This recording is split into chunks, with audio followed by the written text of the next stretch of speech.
Alrighty, welcome everybody to a quick setup, guys, on how to defeat the mechanical twins in Master Mode for the Worthy with just 2 teleporters and not a whole lot else. My setup is basically just anything you can relatively easily get without much grinding or anything like that. And you build basically just get things along the way.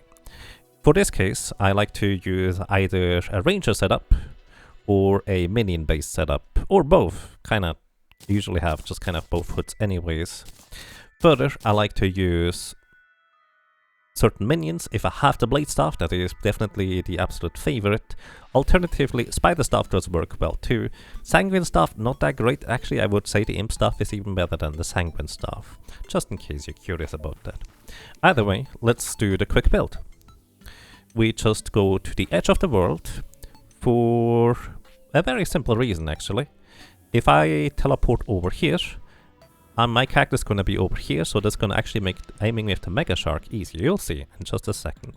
So, we just build our little platform for our teleporter, as well as the levers.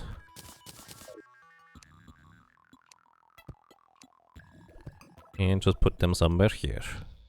Then, we want to build the other platform about 150 tiles apart. It's not terribly important that you are really precise about this.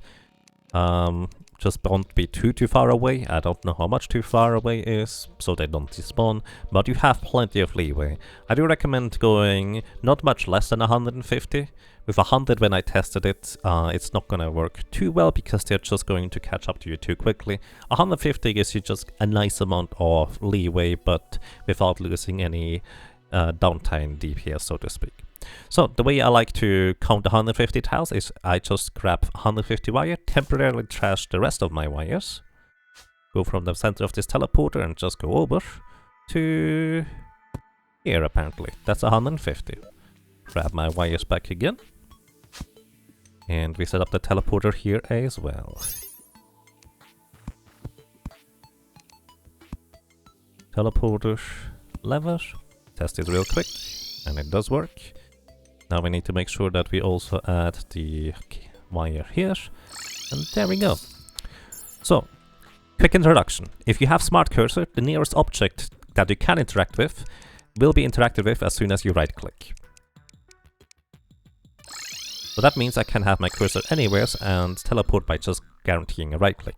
However, there's some pitfalls to this. If you have a campfire, a door, a trapdoor, the piggy bank or the void bag anywhere close to this, you will potentially interact with these. Just make sure that you have these useful applications sufficiently far away from your teleporter setup when you're doing this.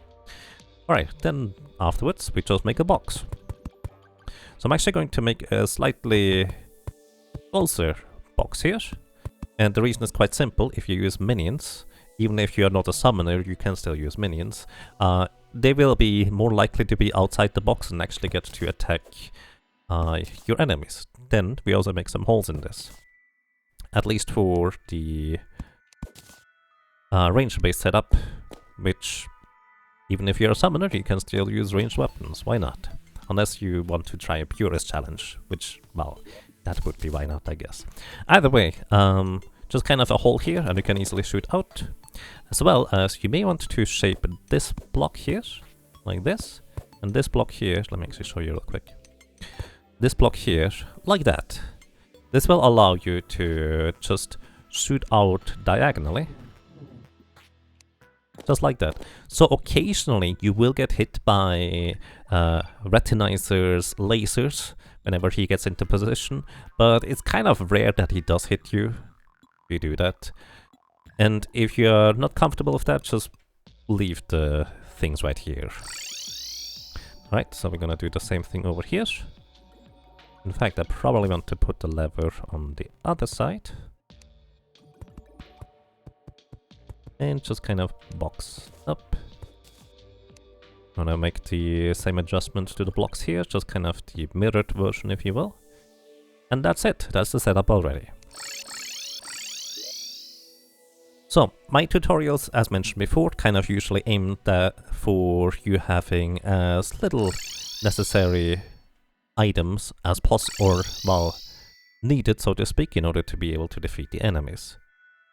Now, you actually will be partially inside this block here on the left side, so you kind of want to make sure that you're still somewhat in the middle of the teleporter, because you can't just accidentally walk out if you, well, don't do it right, then stuff can happen.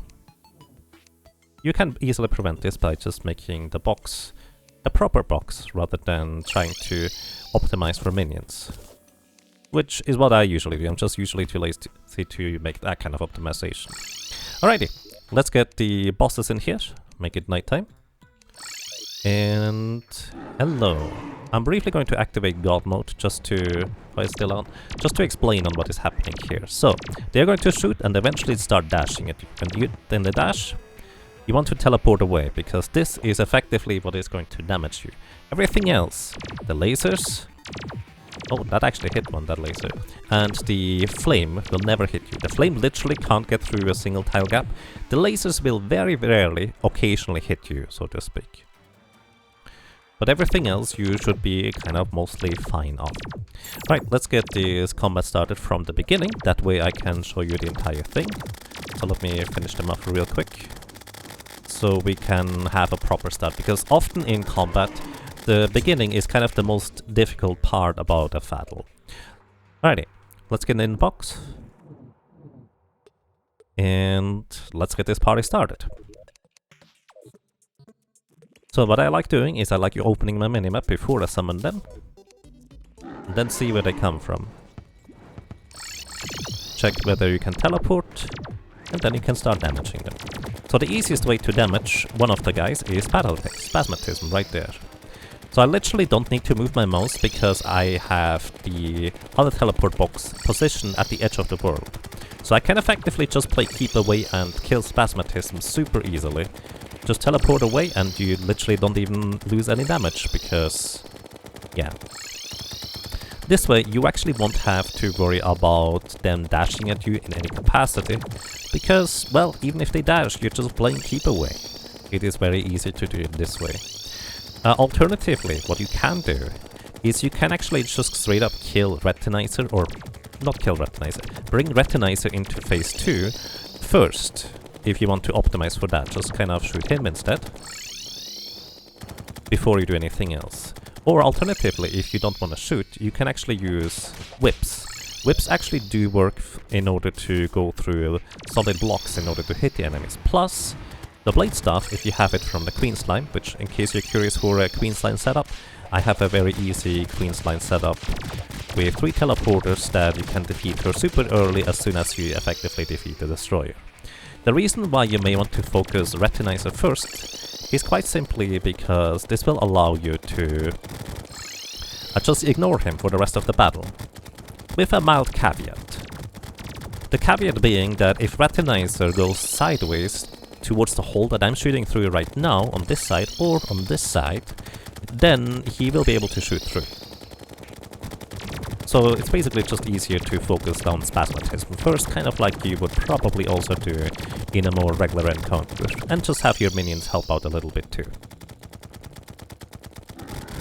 Alrighty, and then for phase 2 Spasmatism, the entire concept is the exact same. You just keep away from the flames, and you literally don't even lose damage because he is always in the line of the shot as long as you set up your teleporters horizontally.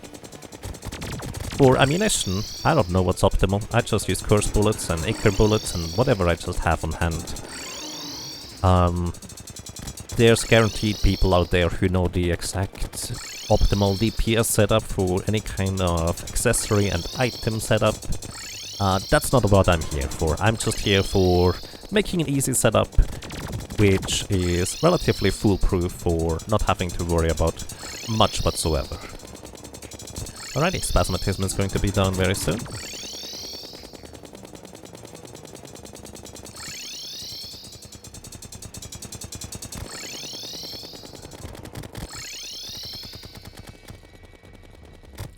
And he's done. Alrighty. So, because I usually like to use whips against Retinizer, because while I can shoot him here once he is in solid position, it's a little bit more difficult to shoot him as he is dashing around as well as getting into position, so I just kind of like using the whip instead. So basically, just get Retinizer to low health, but also make sure you have this hole plugged as well as this hole here plugged when you go into phase 2 with him. You can just make it easy and just use whips the entire way if you want. That should be fine as well. He actually managed to hit me twice in a row there. That's very unusual. But hey, sometimes he gets lucky. Whips are actually just slightly short for this battle here. Or at least the Spinal Tap is. Trying to optimize for summon damage is a little bit tricky at times.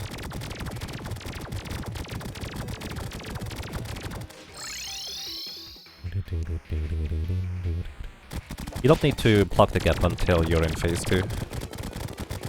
And there we go, phase 2. Did you know that as long as you're sitting in the box, this guy literally can't hurt you? You don't have to do anything anymore.